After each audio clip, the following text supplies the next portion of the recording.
के मडवीजी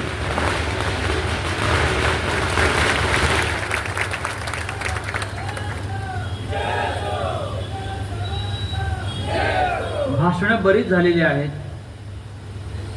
2 वाजायला आलेले आहेत. ही काय भाषणाची वेळ नाही. यानंतर जो भाषण करतो त्याला मी भाषण माफिया म्हणतो. भाषणाची एक वेळ असते, एक लय असते. उगाच लोकांना काय छळायचं, जाऊ द्या आता घरी, प्रचाराला जा, मडवींचा प्रचार करा, घराघरात पोहोचा. आज हिंदू हृदय सम्राट शिवसेना प्रमुख बाळासाहेब ठाकरे यांचा स्मृती दिन आहे. ज्या बाळासाहेब ठाकरेंनी 55 वर्षापूर्वी या महाराष्ट्राच्या रक्षणासाठी, मुंबईच्या रक्षणासाठी, मराठी माणसाला त्यांचे न्याय हक्क मिळवून देण्यासाठी, मराठी माणसाला स्वाभिमानानं जगता यावं, ताठ मानेनं, यासाठी शिवसेनेची स्थापना केली.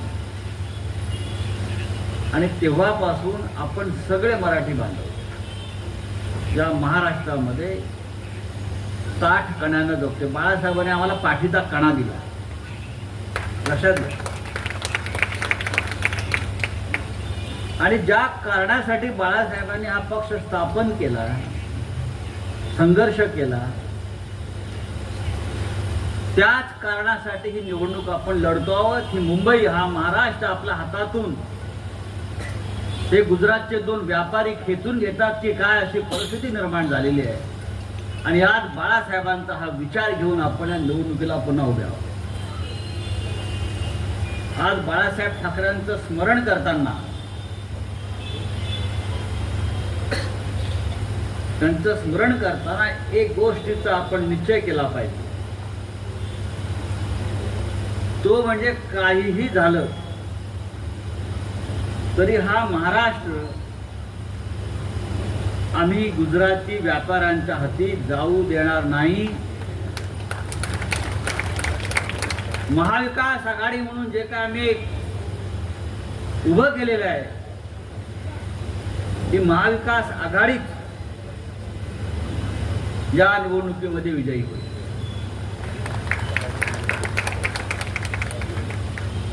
भाई जगतापांनी सविस्तर भाषण केलं, त्यांनी सगळे मुद्दे घेतले. आमच्या इतर सगळ्या वक्त्यांनी भाषणे केली. MK मडवी साहेबांनी सगळे स्थानिक प्रश्न घेतले. एक ठरलेलं आहे की 20 तारखेला 23 तारखेला गणेश विसर्जन नक्की आहे. आणि जेव्हा मी हे सांगतो विसर्जन नक्की आहे, तेव्हा ते नक्कीच होणार आहे. या महाराष्ट्रामध्ये भारतीय जनता पक्षात आणि या तुमच्या ऐरोलीमध्ये गेल्या 40-45 वर्षापासून जे कुटुंब घराणेशाही आपल्या छाताडावर बसलेली आहे, ती घराणेशाही उठवून मडवींसारखा एक कार्यकर्ता, एक कडवट शिवसैनिक, त्याला आपल्याला विधानसभेत पाठवायचं. भाई जगतापांनी सांगितलं, छोटा पॅकेट बडा धमाका. मूर्ती लहान आहे पण कीर्ती महान आहे. आणि त्याची कीर्ती अख्ख्या मुंबई, नवी मुंबईला माहिती आहे. अनेक संकट आली या 2.5 वर्षात, अनेक दबाव आले, दहशत, सरकारी यंत्रणेचा वापर, घरापासून लांब राहावं लागलं महिनोन-महिने. पण मडवी शरण गेले नाहीत, फुटले नाहीत. आणि आपला खांद्यावरचा भगवा जो आहे बाळासाहेब ठाकरेंचा, तो त्यांनी सोडला नाही. ही जी निष्ठा आहे, त्या निष्ठेचं फळ त्यांना इकडल्या जनतेनं यावेळेला द्यायलाच पाहिजे. नाहीतर कपडे बदलावेत तसे पक्ष बदलतायत. 5-5 वर्षानं पक्ष बदलला तर भाई म्हटलं कोणता पक्ष राहिला, आठवल्यांचा पक्ष राहिला, एकच राहिला. MIM सुद्धा असू शकतो, कोणताही पक्ष असू शकतो. ज्यांचा प्रवास हा शिवसेनेबरोबर सुरू झाला सन्मानानं, आणि शिवसेना सोडल्यावर त्यांच्या राजकीय प्रवासाचे जे दशावतार झाले की प्रत्येक 5 वर्षांनी कोणाच्या तरी दारात जाऊन उमेदवारी मागावी लागते, हातामध्ये कटोरा घेऊन, कधी मुलासाठी कधी स्वतःसाठी. ही अवस्था आपल्यावरती का आली याचं आत्मचिंतन त्यांनी 23 तारखेनंतर शांतपणे केलं पाहिजे, कारण त्यानंतर त्यांना भरपूर वेळ मिळणार आहे. इतके वर्ष विधानसभेत आहेत, एक काम दाखवा या भागातलं की हे मी आमदार म्हणून मंत्री म्हणून या भागामध्ये केलं. या भागातला सगळ्यात मोठा प्रश्न जो आहे तो भूमिपुत्रांचा प्रश्न आहे. मुंबईनंतर भूमिपुत्रांचा सगळ्यात मोठा लढा कोणता असेल तर तो नवी मुंबईतला आहे. इकडल्या तरुणांचा रोजगाराचा प्रश्न आहे, नोकऱ्यांचा प्रश्न आहे. तुमच्या नवी मुंबईत अंबानी आणि आमच्या इथे अडाणी, दोघांनी मिळून 2 मुंबया वाटून घेतलेल्या आहेत. इथे अंबानी, तिथे अडाणी, याच्यामध्ये आम्ही कुठे आहोत? म्हणजे अख्खी नवी मुंबई मला दिसते. कुठे पाहावं तिकडे अंबानी आहे, मुंबईमध्ये अडाणी. आणि तो मगाशी मी म्हणालो की लढाई जी आपली आहे ती महाराष्ट्र वाचवण्याची आहे, ती ह्यांच्या घशातून, यांच्या जबड्यातून ही मुंबई, ही नवी मुंबई, हा महाराष्ट्र आपल्याला बाहेर काढायचा. काही चांगलं दिसलं की त्याच्यावरती या 2 उद्योगपतींचे बोर्ड लागलेत, कुंट्या लागल्यात. आमची मुंबई ही महाराष्ट्राची राजधानी, मराठी माणसाची राजधानी. नरेंद्र मोदी आणि अमित शहा ज्याने ही मुंबई विकायला काढली, आणि नुसती विकायला काढली नाही तर हळूहळू या मुंबईतल्या मराठी माणसाला उभं केलं जाईल, बेघर केलं जाईल. आणि उद्या आपल्या हातात या राज्याची सत्ता जर आली नाही तर ही मुंबई महाराष्ट्रापासून दूर करून दिल्लीप्रमाणे केंद्रशासित केलं जाईल, अशा प्रकारचा डाव दिल्लीमध्ये रचला जातो. आणि ह्याच मुंबईसाठी आपण 105 हुतात्मे दिले 65 वर्षापूर्वी, लक्षात घ्या. पण मी अमित शहा आणि नरेंद्र मोदींना सांगू इच्छितो, हा महाराष्ट्र मेलेल्या आईचं दूध प्यायलेला नाही. वेळ पडली ते 105 का 1005 हुतात्मे आम्ही देऊ आणि या मुंबईसह महाराष्ट्राचं रक्षण करू. आणि तीच बाळासाहेब ठाकरेंना खरी आदरांजली ठरेल.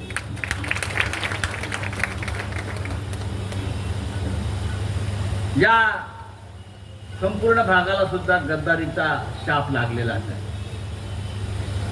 अनेक वर्षापासून. बाजूला ठाणा आहे, आनंद दिघ्यांचं नाव सांगतात, पण आनंद दिघे साहेबांनी ज्या निष्ठेने शिवसेनेचं काम केलं आणि शिवसेना वाढवली, त्याच्यामध्ये गद्दारी या शब्दाला स्थान नव्हतं. आणि हे स्वतःला आनंद दिघ्यांचे शिष्य समजणारे नकली दाढीवाले जे शिवसेना चोरली कसली, यांची हिंमत आहे का शिवसेना चोरण्याची? नरेंद्र मोदी आणि अमित शहानी त्याच्या हातामध्ये दिली चोर, त्यांनी चोरली निवडणूक आयोगाला हाताशी पकडून. बाळासाहेब ठाकरेंनी जी शिवसेना स्थापन केली ती काय निवडणूक आयोगाला विचारून स्थापन केली नव्हती. ही काय निवडणूक आयोगाची प्रॉपर्टी नाहीये शिवसेना, धनुष्यबाण. नरेंद्र मोदी आणि अमित शहा या 2 व्यापाऱ्यांनी हा महाराष्ट्र त्यांना गिळायचा आहे, तोडायचा आहे म्हणून शिवसेना तोडली. कारण जोपर्यंत आमची शिवसेना आहे तोपर्यंत त्यांना महाराष्ट्र आणि मुंबई तोडता येणार नाही, गिळता येणार नाही. म्हणून महाराष्ट्राचे रक्षण करते असलेली शिवसेना आधी तोडा. मराठी माणूस कमजोर कराल, त्याची लढण्याची ताकद संपवा. हे फार मोठं कारस्थान आपल्या पाठीमागे झालं आणि उद्धव ठाकरे साहेबांच्या पाठीत खंजीर खुपसला. काल प्रियांका गांधीजी बरोबर बोलली.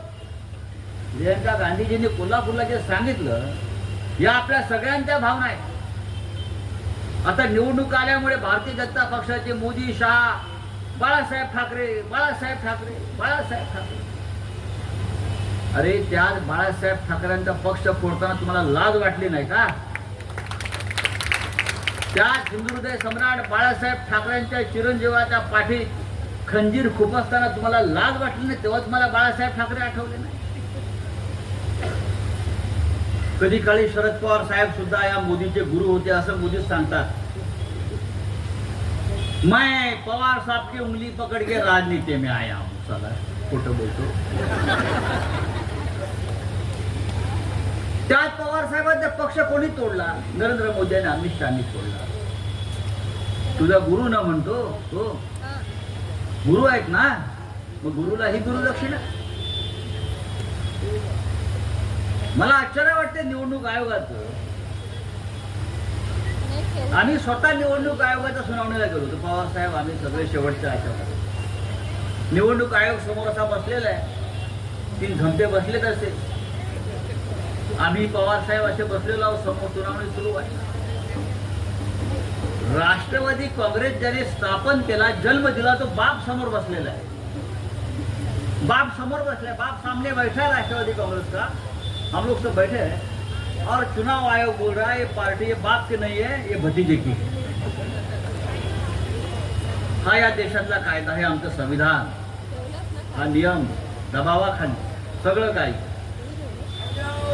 मला ते आमच्या देशाचे सरन्यायाधीश चंद्रचूड रिटायर झाला, पण शिवसेना कोणाची, धनुष्यबाण कोणाचा निर्णय देऊ शकले नाही. तू जमात आमच्या न्यायालयामध्ये बसली. अरे तुला एक निर्णय देता येत? कसला सरन्यायाधीश? आपणच म्हणताय सरकार घटनाबाह्य आहे, तुम्हीच सांगताय न्यायाधीश बेकायदेशीर आहे, राज्यपालांनी केलेली कारवाई बेकायदेशीर आहे, तुम्ही स्वतः सांगताय सरन्यायाधीश साहेब. आणि 2.5 वर्ष तुम्हाला या तुमच्या समोरच्या खटल्याचा निकाल देता येणार आला नाही.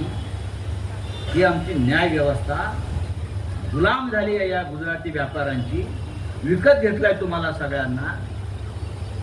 पण तुम्ही जरी न्याय केला नसला तरी या महाराष्ट्राची जनता 23 तारखेला न्याय केल्याशिवाय राहणार नाही आणि त्या सुप्रीम कोर्टच्या कानाखाली चपराक दिल्याशिवाय राहणार नाही.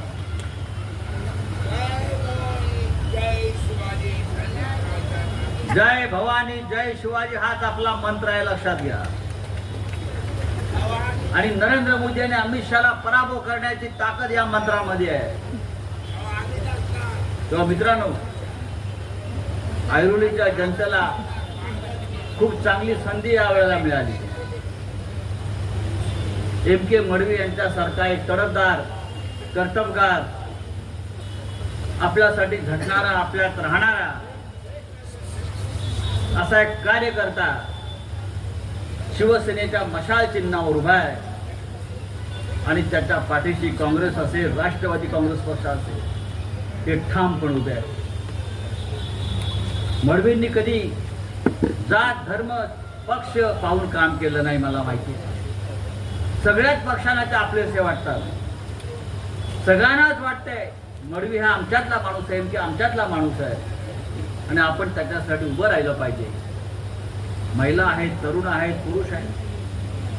तरुणांचा प्रश्न या भागात सगळ्यात गंभीर आहे. सगळ्यात जास्त बेरोजगारी आज कुठे असेल तर या नवी मुंबई भागामध्ये. अनेक कारखाने या भागामध्ये होते आणि आहेत.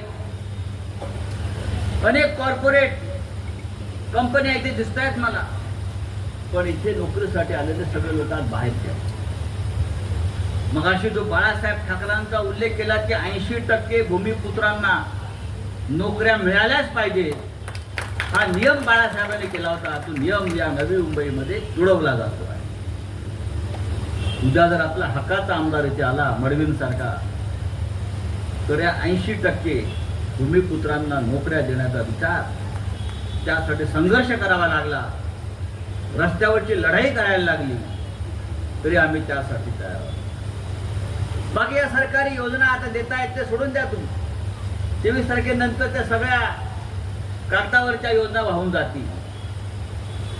मगाशी भाईने लाडकी बहीण सांगितली ना, इतकी बोगस योजना देशात यापूर्वी कधी निर्माण झाली नसेल. हे नरेंद्र मोदी जी है झारखंड में जाकर वहां के लाड़की बहन के योजना के ऊपर क्रिटिसाइज करतात, त्याच्यावर जाऊन टीका करतात. झारखंड की योजना किती बोगस है. उधर छत्तीसगढ़ में जाकर महिलाओं की योजना के ऊपर टीका करेगा और महाराष्ट्र के ऊपर भजन करेगा. अरे क्या योजना है. तिकडली योजना झारखंडची खराब, सगळ्यात उत्तम, आणि महाराष्ट्रातली योजना वाईट. हे असे ढोंगी आणि भंपक लोक आहेत, खोटारडे लोक आहेत. बरं ठीक आहे, असा मोदी सांगतोय ना की योजना वाईट, मग आम्ही नवीन योजना बनवली. भाईने सांगितलं 1500 रुपये. तुमची काय अब्रू काढतात का आमच्या बहिणींची? या आमच्या बहिणी का तुमच्याकडे भीक मागायला आल्या 1500 रुपये द्या, 1500 रुपये द्या. द्यायचं तर सन्मानाने द्या.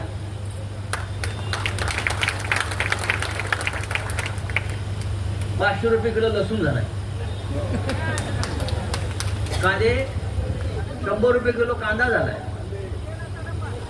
कांदा सगळं. आणि 1500 रुपयात काय? सिलेंडर 1400 रुपये. सिलेंडर 1400 देतोय 1500. आम्ही ती महालक्ष्मी योजना आणली, 3000 रुपये महिलांना मोफत प्रवास. हे तर महिलांसाठी आहे, पण जो बेरोजगार तरुण इकडे आहे त्यांच्या हाताला काम देण्याची सुद्धा जबाबदारी आमच्या सरकारची राहील. आणि जोपर्यंत तुम्हाला काम मिळणार नाही तोपर्यंत या बेरोजगार तरुणांना 4000 रुपये मिळतील. तोपर्यंत तरुणांना, बेरोजगार तरुणांना ज्यांच्या हाताला काम नाही अशांना 4000 रुपये द्यायचा निर्णय महाविकास आघाडीच्या येणाऱ्या सरकारने घेतला. राहुल गांधींच्या उपस्थितीमध्ये हा निर्णय झाला, पवार साहेबांच्या उपस्थितीमध्ये हा निर्णय झाला. आणि या महिला आहेत, ज्येष्ठ नागरिक. कधी कोणत्या घरावर संकट सांगता येत नाही. आपण कोरोनाच्या काळात पाहिलं कसं काय झाली, धावाधाव झाली सगळ्यांची. 25 लाखाचा कुटुंबाचा आरोग्य विमा, हे इन्शुरन्स काढण्याचं आम्ही ठरवलं. तुमच्या आरोग्यविषयक कोणतंही संकट येऊ द्या, तुम्हाला सरकारकडून 25 लाखाचा विमा आहे. शेतकरी इकडे नाहीये, पण ग्रामीण भागातल्या शेतकऱ्यांचं कर्ज माफ करण्याचा निर्णय सुद्धा महाविकास आघाडीच्या येणाऱ्या सरकारने घेतला. हे आपलं सरकार आहे. उद्धव ठाकरे नावाचा एक नेता या महाराष्ट्राचा मुख्यमंत्री होऊन गेला, ते लोक आजही विसरलेले नाहीत. तो फक्त मुख्यमंत्री नव्हता, तर आमचा कुटुंब प्रमुख होता, आमचा भाऊ होता, आमचा मुलगा होता. अशा पद्धतीने या राज्यामध्ये कोणी काम केलं नाही. म्हणून करोनाच्या संकटाच्या त्या वादळातून उद्धव ठाकरेने आम्हाला सगळ्यांना बाहेर काढले. एका बाजूला उत्तर प्रदेशमध्ये गंगेमध्ये प्रेताच्या प्रेत वाहत होती. आपण पाहिलं प्रेताचा प्रेत. आणि हा योगी आदित्यनाथ मुंबईमध्ये येतो आणि आम्हाला महाराष्ट्र शिकवतो आहे. त्याच्या राज्यामध्ये काल झाशीला एका इस्पितळामध्ये आग लागली, 12 अर्भकांचा जळून मृत्यू झाला. स्वतःचं राज्य सांभाळ, लहान मुलं तुला वाचवता येत नाही. झाशी मेडिकल कॉलेजच्या त्याच्या राज्यामध्ये 12 मुलं जळून गेली, नवजात. आणि हा इथे महाराष्ट्रामध्ये फिरतोय प्रचार करत, बटेंगे तो कटेंगे. साला कोणाची काटणार तू आमच्याकडे येऊन कटेंगे कटेंगे करतो. 23 तारखेनंतर तुझी कशी फटेंगे बघ. महाराष्ट्र ना बटेंगा ना कटेंगा, महाराष्ट्र एक है और एक रहेगा. 23 तारीख को हम आपको भगाएंगे. मोदी म्हणतो एक है तो सेफ है. तू सेफ आहेस का? एवढी मोठी सिक्युरिटी घेऊन फिरतो इस्रायलची, 100 पोलीसवाले गनवर. आधी स्वतः सेफ हो, मग आमचं आम्ही सुरक्षित आहोत. हा महाराष्ट्र सेफ आहे, तो अनसेफ तुमच्यामुळे होतो आहे. आम्ही शिवसैनिक सक्षम आहे, आम्हाला माहिती आहे काय करायचं. पण मित्रांनो, या सगळ्याचा हिशोब आपण उद्याच्या निवडणुकीत करणं गरजेचं आहे. फक्त गणेश नाईक हा विषय सोडून द्या, गणेश विसर्जन होणारच आहे, पण अख्ख्या महाराष्ट्रात जिथे जिथे आपले मित्र परिवार आहे, जिथे जिथे आपले नातेवाईक आहेत, त्या प्रत्येकाला संदेश गेला पाहिजे. ही निवडणूक महाराष्ट्र राज्याची आहे, महाराष्ट्र वाचवण्याची आहे. मी तर हल्ली प्रत्येक सभेत सांगतोय, एम.के. मडवी उभे नाही आहेत निवडणुकीला, महाराष्ट्र उभा आहे निवडणुकीमध्ये, लक्षात घ्या. आणि आपल्याला महाराष्ट्राला विजयी करायचं आणि या पद्धतीने आपण सगळ्यांनी ताकदीनं कामाला लागलं पाहिजे. महाविकास आघाडी म्हणून तुतारी आहे, हात आहे, मशाल आहे, आप आहे, शेका पक्ष आहे, सगळे आमच्या बरोबर आहेत. सगळ्यांना एकत्र घेऊन ही लढाई लढू आणि एम.के. मडवी आपल्या सगळ्यांचे मित्र यांना प्रचंड बहुमतानं उद्याच्या विधानसभेत पाठवून महाविकास आघाडीचे हात बळकट करू, शिवसेना मजबूत करू आणि उद्धव ठाकरे साहेबांना ताकद देऊ असा निश्चय आज बाळासाहेब ठाकरे यांच्या स्मृती दिनानिमित्त आपण केला पाहिजे आणि माननीय साहेबांना श्रद्धांजली व्हायली पाहिजे. जय हिंद, जय महाराष्ट्र.